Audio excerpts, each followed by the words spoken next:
and we're gonna start with kind of one of our first questions, which was, do we remember the split up?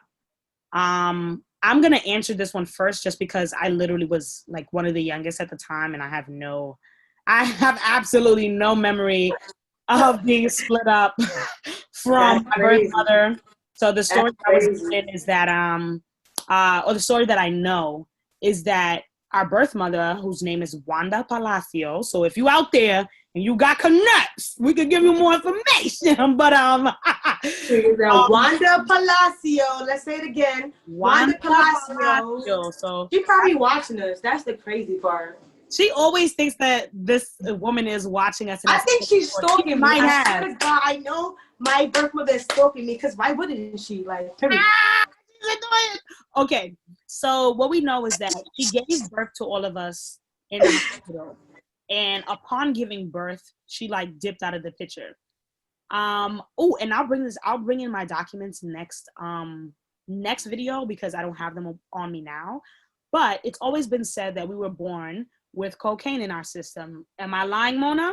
We were born. I was 5 pounds when I was born, and I had coke or crack or whatever the fuck. Sorry. They use cocaine, but I had that in my system. They said that about us, and I knew that. Like, I knew because it was said. Like, it was just a known fact that, like, yes, when you were born, you know, you had cocaine in your system. I actually found papers from the adoption agency. Wait, Cheyenne, pause. I'm gonna ask you a question. Why do you think that's significant? So it wasn't significant to me originally, right? It was something that was brought up because I guess I had behavioral issues as a child, like outbursts and stuff like that. So, you know, I guess they were trying to lead it back to like where it might have originated from, like maybe that was the cause. And so I kind of knew, okay, I was born with cocaine in my system. It might have some residual effects, right? But I never really, it never was, I don't know, for some reason, after reading it on the adoption papers, that on the toxicology report, it actually had cocaine listed. I was just like, whoa, shit. Like, I really did have cocaine in my system. Like, that's really crazy. So I don't think it had any like crazy residual effects. Who knows? I don't care. I love who I am. Period. But, you know, I'm here now. So what can we do? I don't have any, you know, there wasn't, to me, I don't think there was a holding or a bare chest to baby moment. I'm one of in the line of 5 of us. So she's done this process multiple times. I mean, you is funny. I'm just saying. Yo, nigga said she had more kids before me. So I mean, I might be good. Yeah, she was giving them up to the adoption agency, and I'm like the 5th one in the line of other. Can we know? You wasn't even the 5th one. Can you pause? First of all, Cheyenne, you're not even the 5th one. Do you not know? So pause right there. I'm sorry. We have a lot of siblings that we do and don't know. That we do and don't know.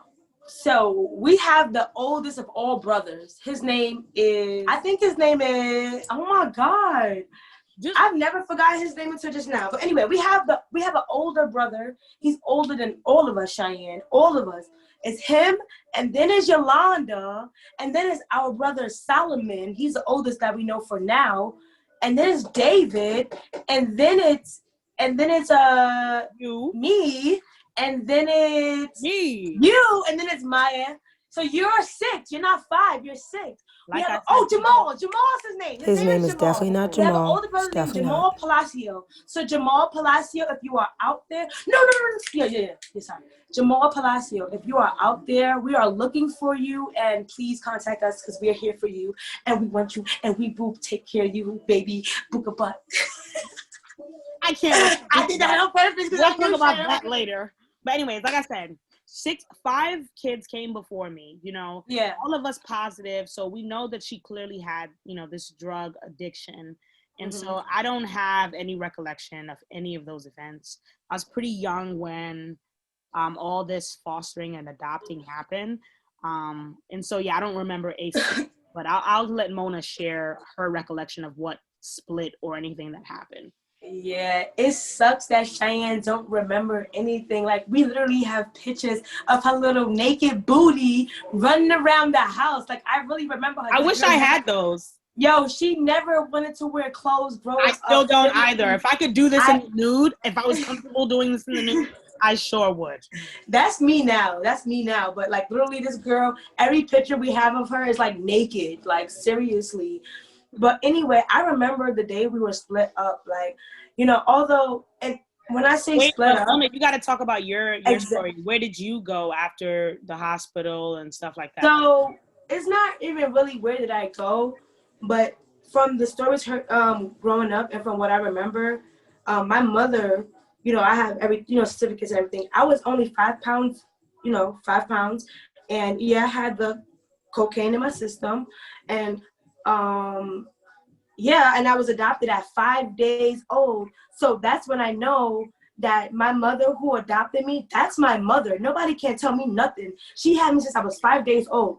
So, my birth mother, she left me or whatever, but that's okay. She can leave me. My mother, she had me since I was 5 days old. She always tell me how, like, I was, like, one of the lightest child. Like, I was the lightest kids. I was, like, mad white. She said my hair, she said I was a bald-headed little baby, but she said she thought I was bald-headed, but she put me in the light, in, like, the sunlight one time, and I had, like, mad blonde hair. She said, yeah, you had a whole bunch of blonde hair, and I didn't even know your hair was this, you had this much hair, but it was, like, blonde hair. So, and then, I grew up or whatever. I remember growing up in the house. It was my mother, and he was my stepfather at the time. He is dead now. His name, we called him Daddy Joe. Rest in peace to him. That was my mommy's fiance. He was from Trinidad. He died from liver cancer. But I remember him as my father growing up.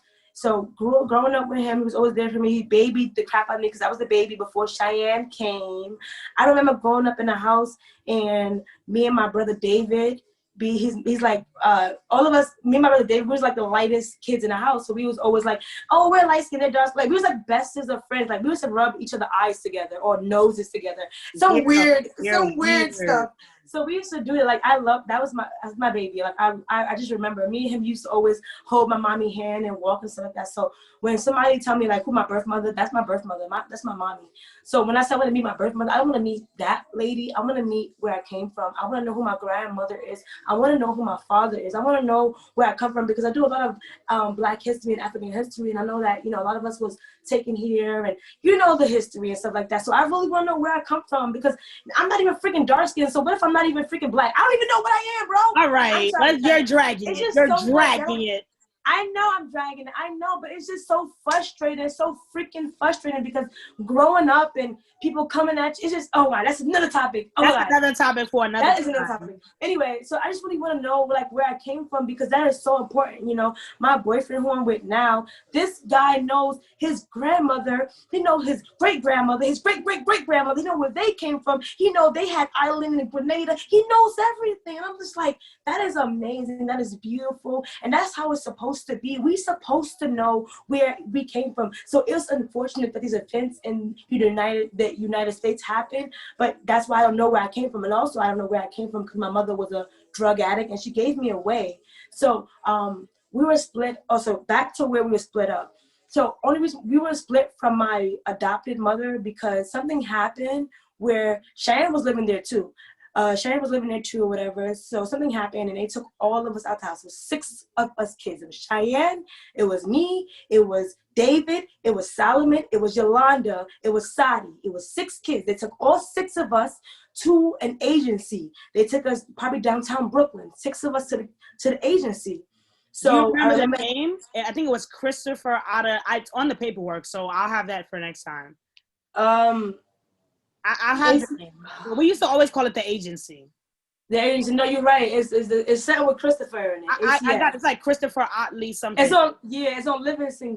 It's on Livingston Street. So yeah, we were taken there, and I remember like there was these like people. You guys remember Bebe kids? You know how like the people in the trucks, like, oh my God, so the people in the trucks that were Black. If you guys remember, like they would take the kids and stuff like that because they was like running, like trying to chase the kids down.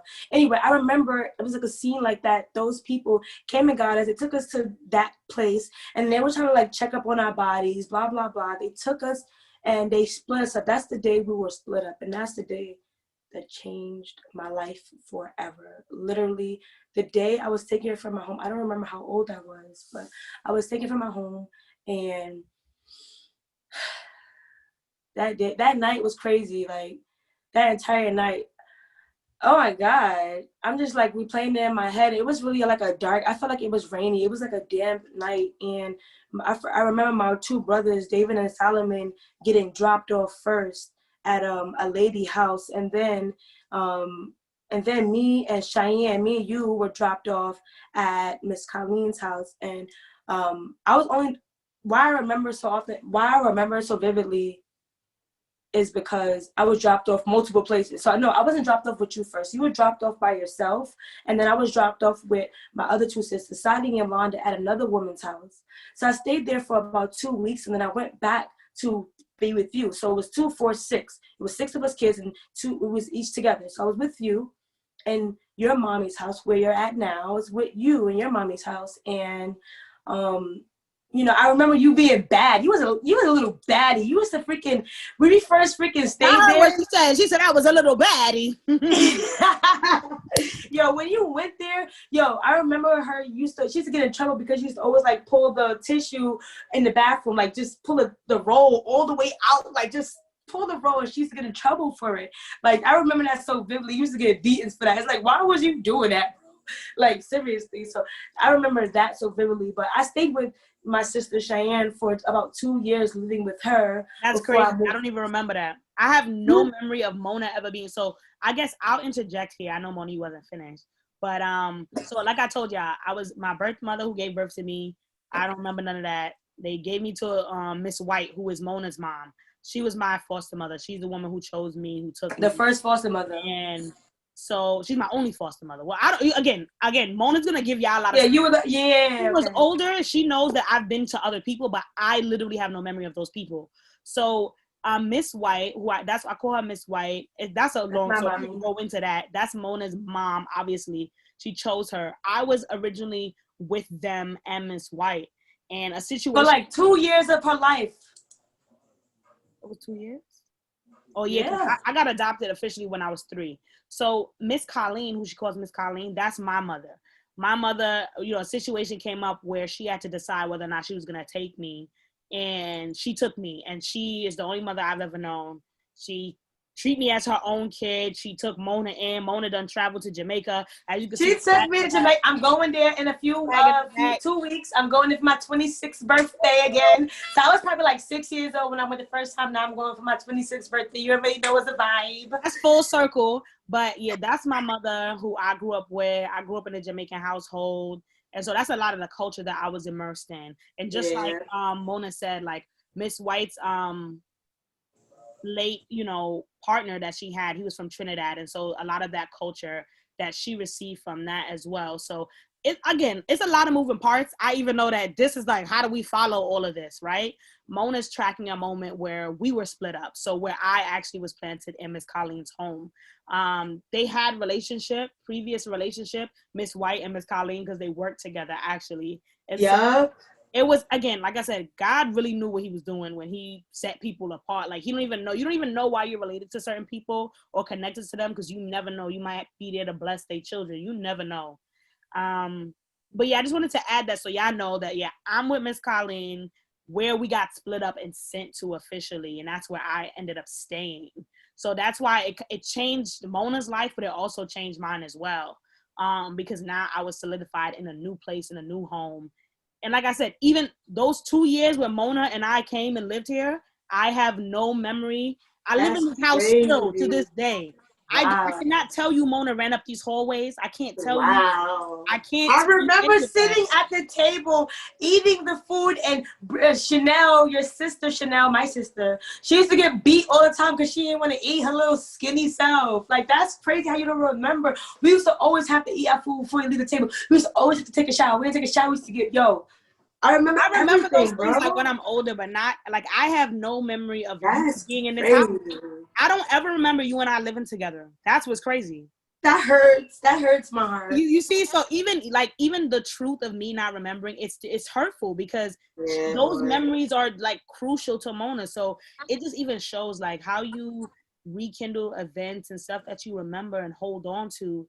They don't lose any value to other people, and they still have value to me. Like, I wish I could remember that time. I wish I remember when Mona went to Jamaica with them. I just, I don't have any memory of them being in this house. That's crazy. That's crazy. Wow. Yeah, man. So But that is just a lot right now, even just for the first episode. But we yeah, wanted man, to it's give just a y'all a lot. tidbits. Anything that y'all need us to walk back, we definitely will. Because We will. we need to hear each other's story over and over. Because the first time I heard them tell me that they lived in this house, I was like, y'all lying. Like they literally was like, they was like, what? We used to literally when Miss White used to go to like Trinidad, they used to spend summers here. I had no idea. I'm like, summers? Y'all was in Miss Colleen house? Like, how was y'all in my mother's house? Like, that's crazy to me. They would tell you all these memories they had in the house. Crazy. Sadi can tell you, our older sister Sadi, she can tell you, she knows that she can close her Oh, eyes I and can't wait till she get on. Yup, I can't wait till y'all I meet can't wait Sadi. to Sadi's hilarious. But I think we'll end here for today, just because it is a lot, and we're gonna walk a lot of things back. We'll come with more information. Again, this is new for us and for you. We never decided to share. This is kind of like in many ways a video diary for us as well. So we definitely want to come with the facts, but we can speak of the facts of what we know. And you should take them as fact because that's what we live with now, right? Not that those can't be changed and or modified through different memories and different things we can learn. But yeah, that's pretty much like just as quick little snippet and introduction to like our crazy beginnings. Yeah. I think you just hit everything on the nose. You good. All right, family. So we're gonna clock out now. You've been having a Chidulthood experience with Mona Pink and Cheyenne, and we will see you soon, family. Much love.